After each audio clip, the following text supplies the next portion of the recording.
Welcome to Kruk and Kuip Extra Innings as we start our week of signings, trades, a little bit of 49ers news, Giant spring training. Let's start off with the signings for this week. First, I'm going to start off with an injury as Ben Gamble is out 4 to 6 weeks with an oblique strain for the Mariners.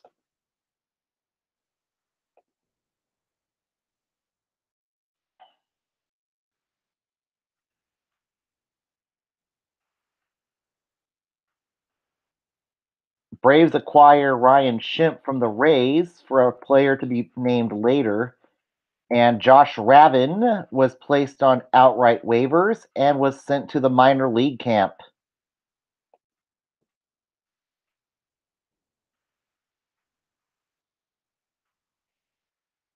Astros placed Anthony Gose on outright waivers and was taken in the Rule 5 draft last December, meaning any team that claims him would have to retain him on the active roster in order to keep him permanently.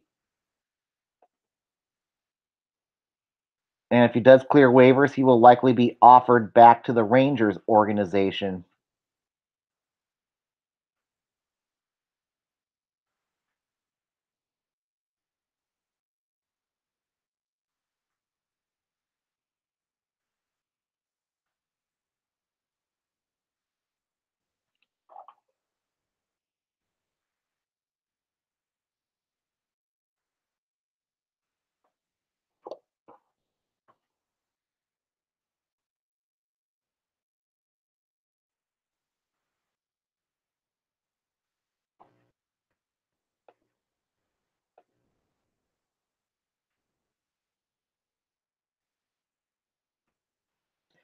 Mike Pelfrey retires from baseball to coach at Wichita State University. Chris Capuano also retired, and it looks like he's going to be going into the Republican Party in politics this year. So we'll see how he wish him a lot of luck with that. And Dadir Hinojosa also ended his career. All three have not done well this last year, and I wish them a happy retirement. The Oakland A's release Brandon Moss, and that will cost the Oakland A's $5 million. And a hello to Go Skittle.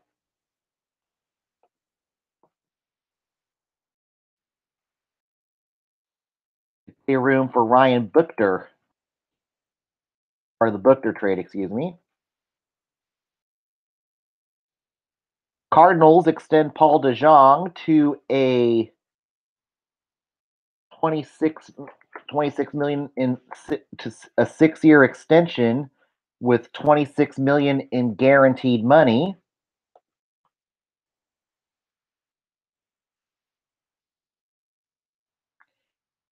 Rangers agree to terms with Julio Pablo Martinez. And he could definitely be a much needed pitching prospect for the Rangers rotation this year. We'll see how he does there. And the Royals signed John Jay to a 1-year contract, which is $3 million and 1.5 in incentives. I think the A's are going to be a sleeper. I absolutely do think they will be a sleeper.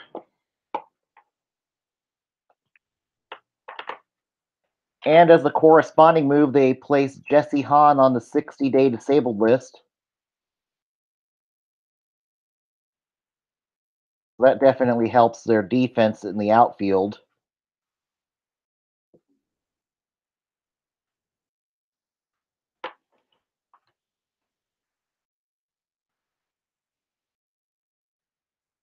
And the Rangers designate Brett Nicholas for assignment with the signing of Tim Lincecum.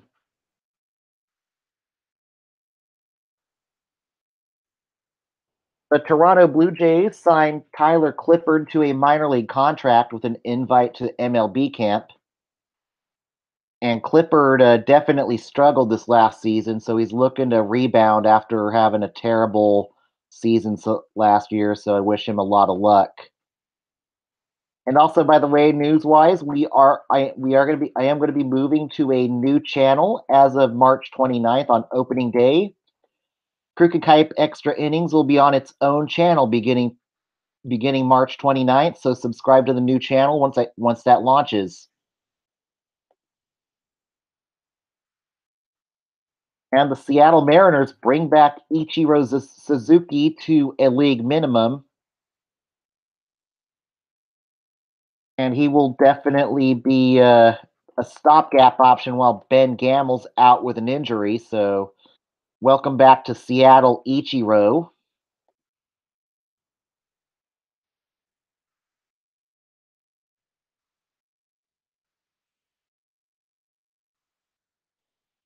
The Tampa Bay Rays released right-hander Evan Scribner.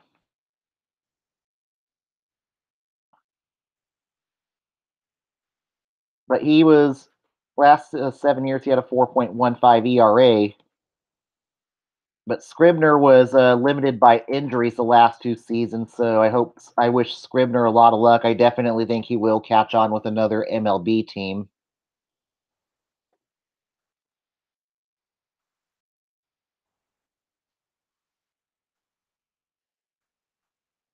Jose De Leon to undergo Tommy John surgery for the Tampa Bay Rays. That follows Brent Honeywell, so that's really hurting the Rays as in terms of pitching prospects this year. So that's definitely going to hurt.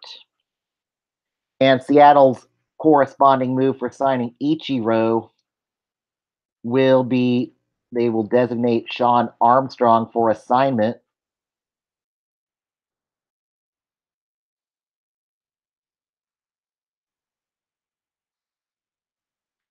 The Tampa Bay Rays also released Justin McGowan and has spent last year with the 3.86 ERA with a 7.9 K through 3.7 walk rate.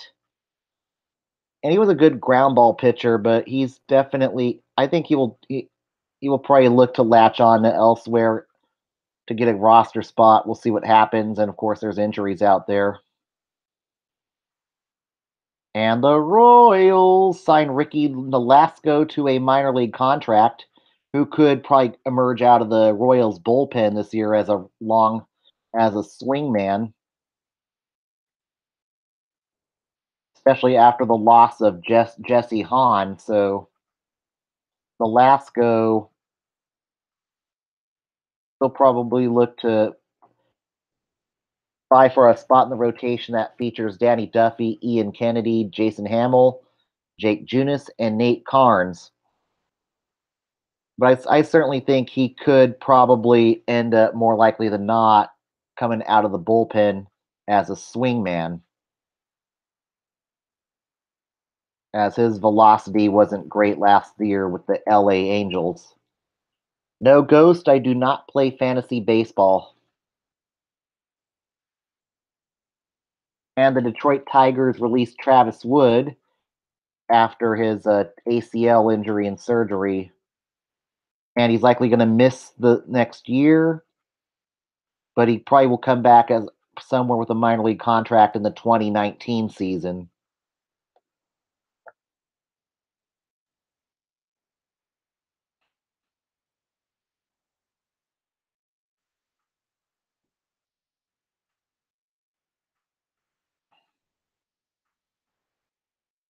And the Houston Astros renew Carlos Correa's contract at $1 million, which makes him pre-arbitration eligible now. It ties Mike Trout before getting a big contract. So it looks like Correa is likely going to be in for a big payday next year with the Houston Astros. I'll get to that in a minute.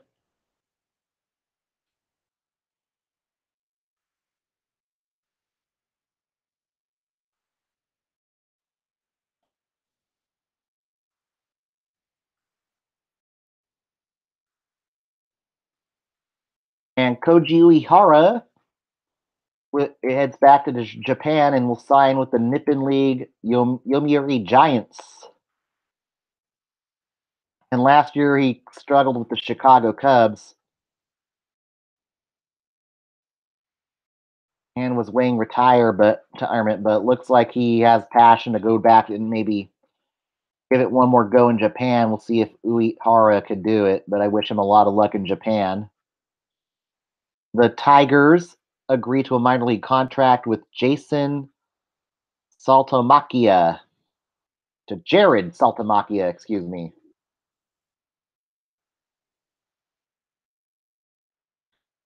The Chicago White Sox released Willie Garcia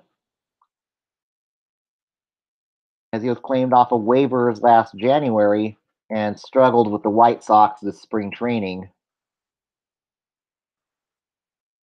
The Colorado Rockies are bringing back Carlos Gonzalez to a 1-year, $8 million contract. But we shall see as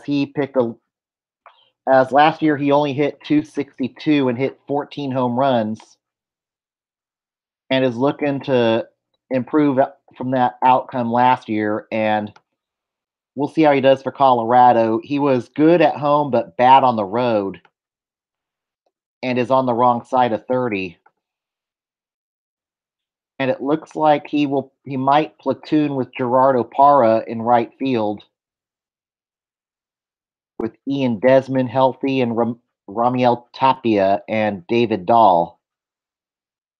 So it looks like Gonzalez is probably going to be going to a platoon role this year for the Rockies.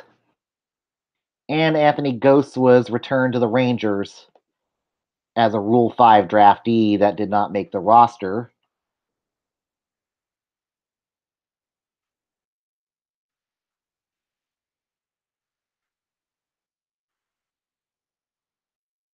Junior Guerra has a fourth option year, so that definitely helps for the Brewers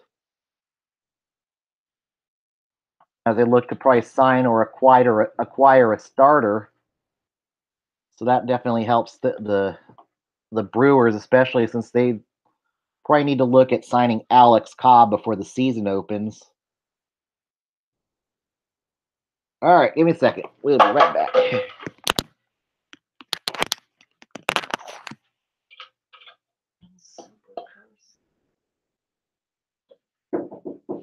Coming.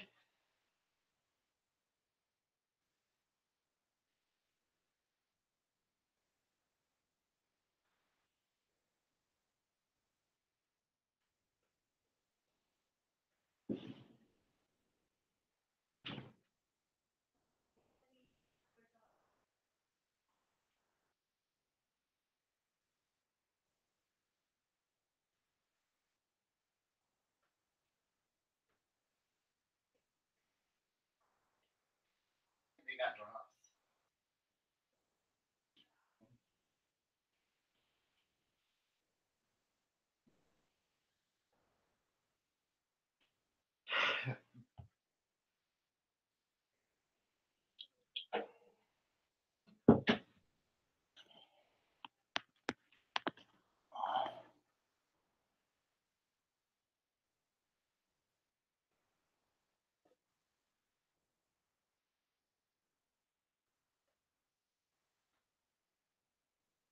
All right, I am back. And the other big signing this week is the Oakland A's signed Jonathan Lucroy to a 1-year, $6.5 million contract as he trended down last year. And he did rebound a bit with the Rockies, but just did not get any interest in free agency, and now is going to sign with the A's, who he would definitely be a good boost for the A's young rotation. So I definitely think that was a good signing by the Oakland A's, and it'll be good for the young pitchers as he's a very good catcher and could definitely get the young pitchers to another level this year. So don't sleep on the Oakland A's. They just got better by signing Jonathan Lucroy. And he could actually hit some dingers at the Oakland Coliseum this year.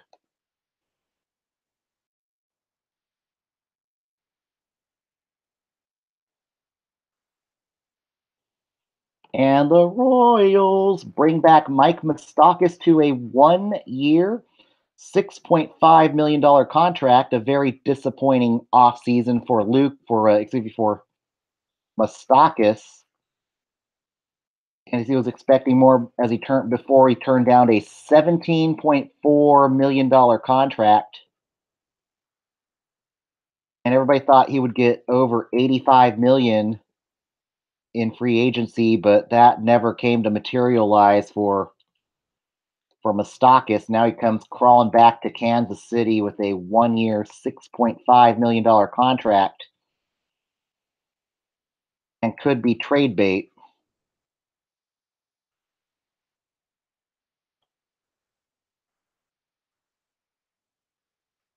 And that definitely could get Kansas City to be a five. Maybe Kansas City can now compete for 500 with the signings this week.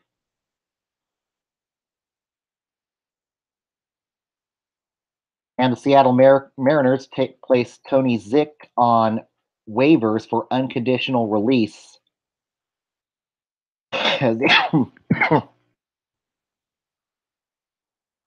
He's battling injuries. And another big signing, the Minnesota Twins signed Lance Lynn to a 1 year, $12 million contract, and that's definitely going to make the Twins rotation that much better, especially once Irvin Santana returns. And they could be now a really deep rotation in Minnesota with the signings of Twin and the acquisition of Odorizzi. It could make it a really solid rotation in Minnesota. They're definitely looking like contenders now.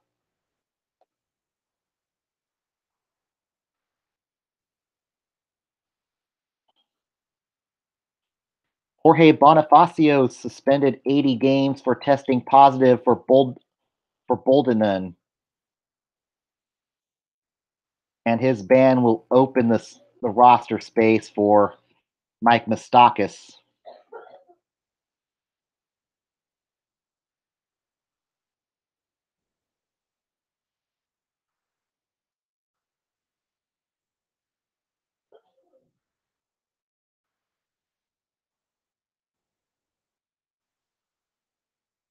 And the Minnesota Twins release Anibal Sanchez as the corresponding roster move.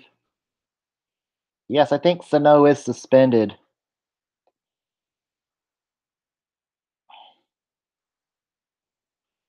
And Sanchez will look to catch on with a minor league contract elsewhere before the season starts and could be a good, maybe long reliever somewhere.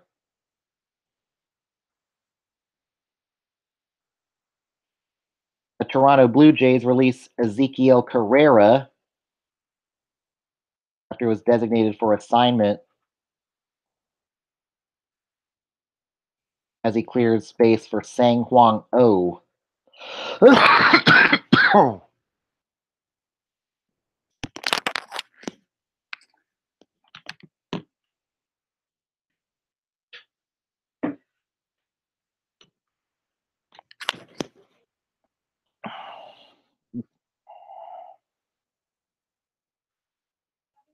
All right.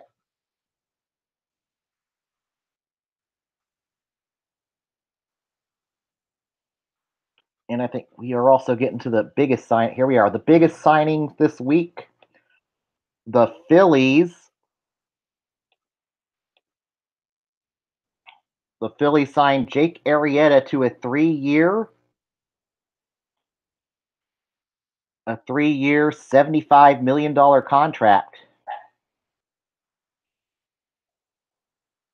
and could be the ace for the Phillies rotation this year. And it definitely helps the Phillies towards getting back and being relevant. And who knows, maybe it could bring Alex Cobb with them. Now that makes Alex Cobb the best available pitcher left in free agency after today. But I certainly think Arrieta is definitely going to be the ace in the rotation this year. And he's definitely going to be a good mentor for Aaron Nola and the rest of the youngsters, as I will preview the NL East here in a few minutes. I think this is definitely a good signing by the Phillies, and this is a proven pitcher that the Phillies need. if they want to get this team to the next level. Is that a big blow to the Twins? No. I don't think that's going to be a big blow. A lot of these signings they've done this year have been really good. Shohei Ohtani, he's going to be a really good pitcher for the Angels this year, but his hitting is questionable. And I don't see the Rockies falling back to earth this year. I do think Colorado is going to probably. I think they're actually going to be better this year. Their pitching looks better this year, so we'll see. And I kind of like the new announcing crew of Dan Schulman and the the new announcing crew of Matt Vasgersian and Alex Rodriguez. I definitely think that Rodriguez has become a good baseball analyst and is a good business person. I definitely think Matt Vasgersian is going to be a good fit for ESPN. Will Maikel Franco be back? Yes. I think Maikel Franco needs to prove himself this year. And on one of our sister teams in the Bay Area, the San Francisco 49ers, they made a big signing yesterday by signing Richard Sherman to a 3-year, $39 million contract, and the majority of the contract is incentives. Only 7.5 million of that contract is guaranteed. So it won't cost them much as in terms of a cap hit. Jessica Mendoza, I think she's okay.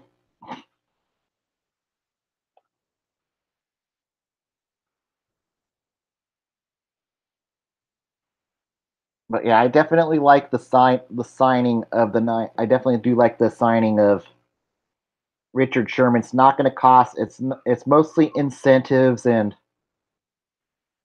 I definitely think he wanted to come to San Francisco. And it's going to be. I think definitely fans are becoming to fill the seats this year at Levi Stadium. Jimmy Graham, I don't do much other than 49ers in here as in terms of football. And David Ortiz, I've never heard him as an analyst too much yet.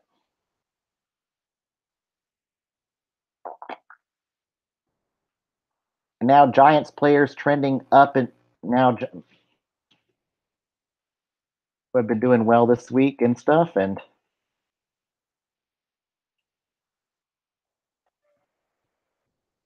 looks like Andrew Suarez is probably going to be heading to Sacramento. He's kind of trended down this week for the Giants. He's definitely praying start in Sacramento.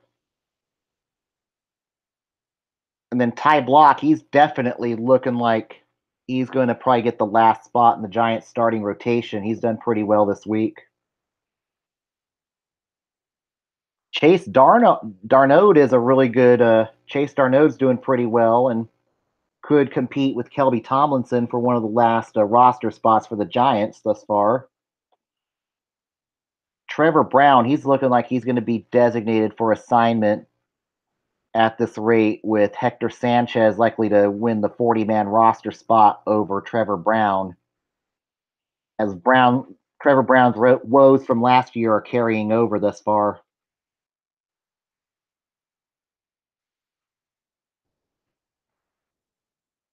Madison Bumgarner looks like Bumgarner's looking like the Bumgarner of old thus far, as he's looked pretty good.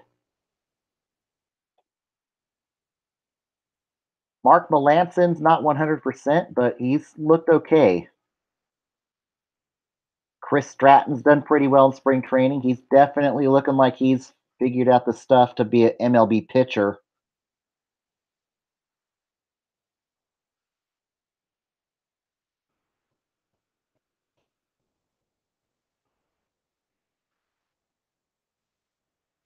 But it looks like the O boys are probably going to be heading to Sacramento.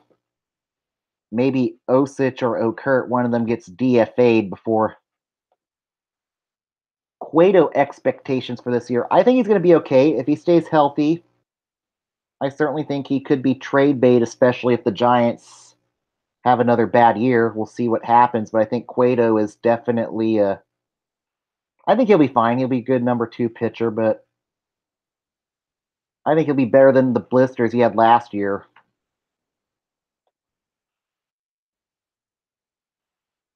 And Josh Rutledge has a terrific spring training, but Rutledge is likely to probably end up in Sacramento. Kyle Jensen, another one who's hit pretty well, but he's likely going to probably go to Sacramento pretty soon.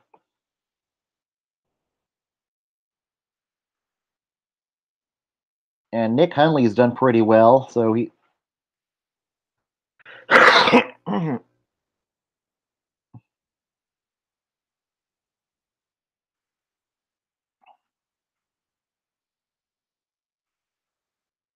And Julian Fernandez looks like he's probably going to get offered back to the Rockies soon enough. He's continued to struggle in spring training thus far.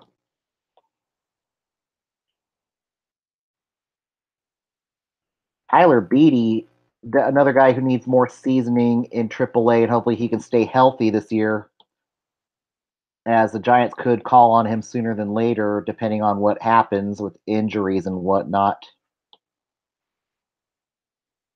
Kelby Tomlinson's recovered since his slow start and is definitely going to be with the Giants. Orioles, it's not the bats. Orioles need pitching.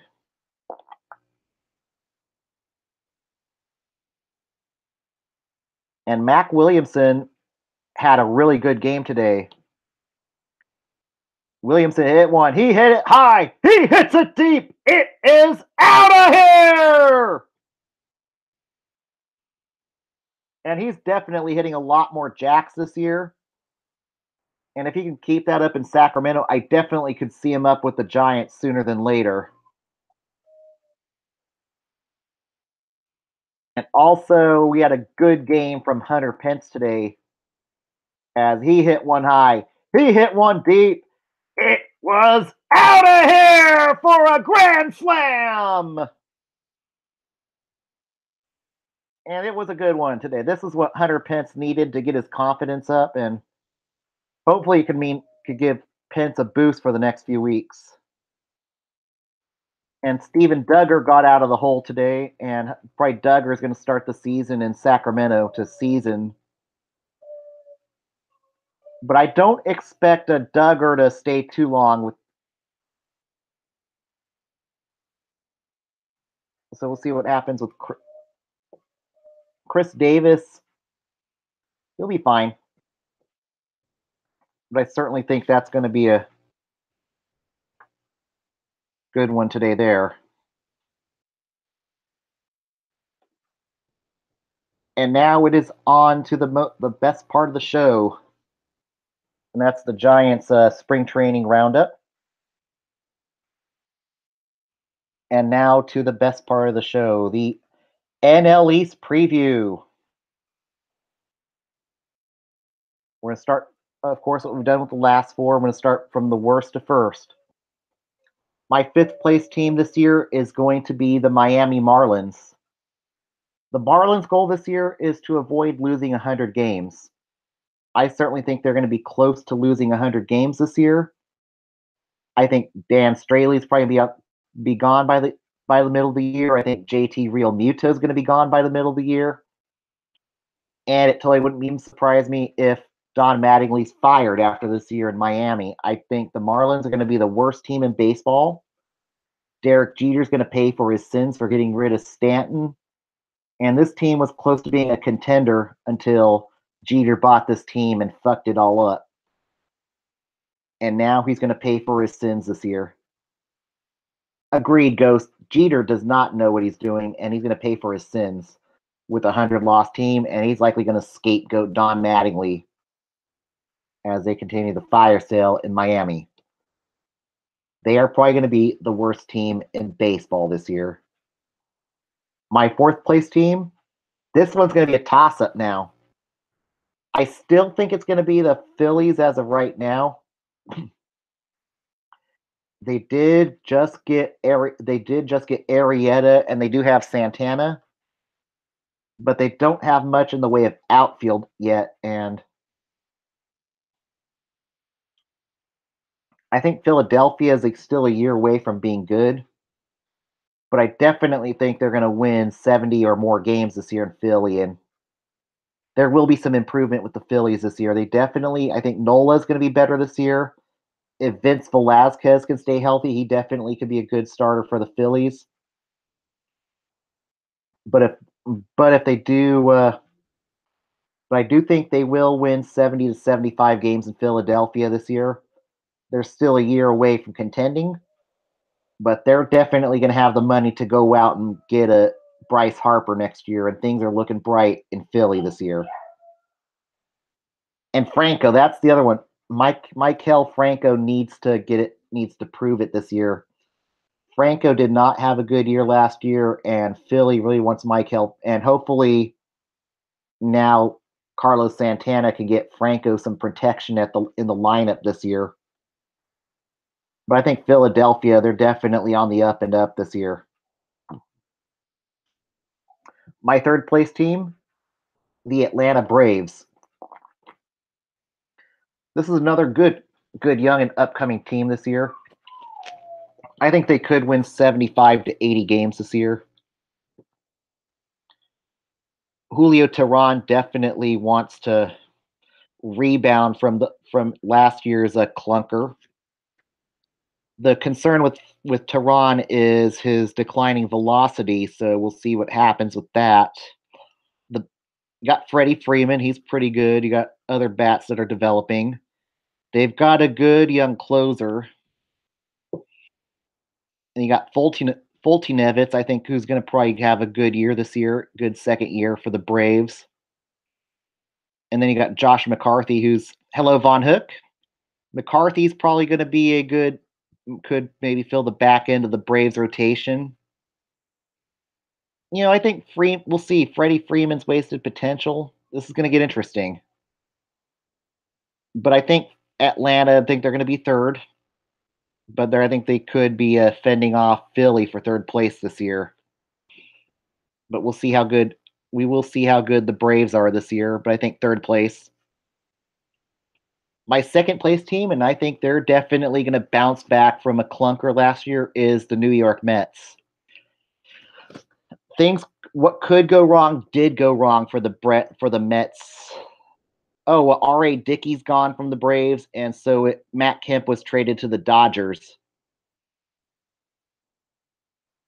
But what could go wrong did go wrong for the Mets last year, and I definitely think the Mets will be competing for a playoff spot if the rotation can stay healthy. Noah Syndergaard's back, and I think a healthy Thor is definitely going to give the Mets a boost. Of course, you got Jacob deGrom, who's pretty good, and then Matt Harvey, who I don't know if he's going to be the long-term solution in New York or not, but basket case Matt Harvey, who had injuries last year. You got Seth Lugo. Seth Lugo's pretty good. And then you're back into the rotations, Jason Vargas, and he's going to be a good 5. And I think that definitely puts a lot of pressure off of Vargas. And they got Jay Bruce back. I think Bruce is going to help the lineup. Oh, Matz. I forget about Steven Matz. He's definitely good too. You got Matz. And Matz will be the 4. And I could see them trade either Harvey or Wheeler before the middle of the season, as Zach Wheeler is likely to go to the Mets bullpen this year. But you definitely have Jay Bruce. You've got Todd Frazier, who I think could be good in Queens. I definitely see, and then you got Cabrera, and if Cespedes can get his bat can bounce back from a dismal year last year, I certainly think the Mets will be competing for a wild card this year. And my first place team for the NL East will be the Washington Nationals. Their bullpen is definitely back. You got a really good back end of the bullpen with Brandon Kinsler, Sean Doolittle, and Ryan Madsen. Those 3 are definitely got back innings guys there. And then you got Gio Gonzalez. Gio Gonzalez is a good starter, and of course you got big Bryce Harper. But you got Scherzer, you've got Gonzalez, and you've got Strasburg. and it is World Series or bust for the Nationals this year. And of course, they would have loved to upgrade from Matt Wieters, but that did not materialize. You got but it's also last chance for Harper and Jason Worth over there in Washington as they look to compete for a World Series title. And we will see what happens with the NL East. But this is the last go around with Harper as a Nat before he enters free agency this next off season. Well, thanks to everybody tuning in tonight. Von Hook and Go Skittle, thanks for tuning in. Von Hook, we will be moving to a new channel as of March 29th. And okay, Kershaw. Kershaw's had enough Cy Youngs. But next week I will be previewing the NL Central. Thanks for tuning in. See you next Sunday. Good night.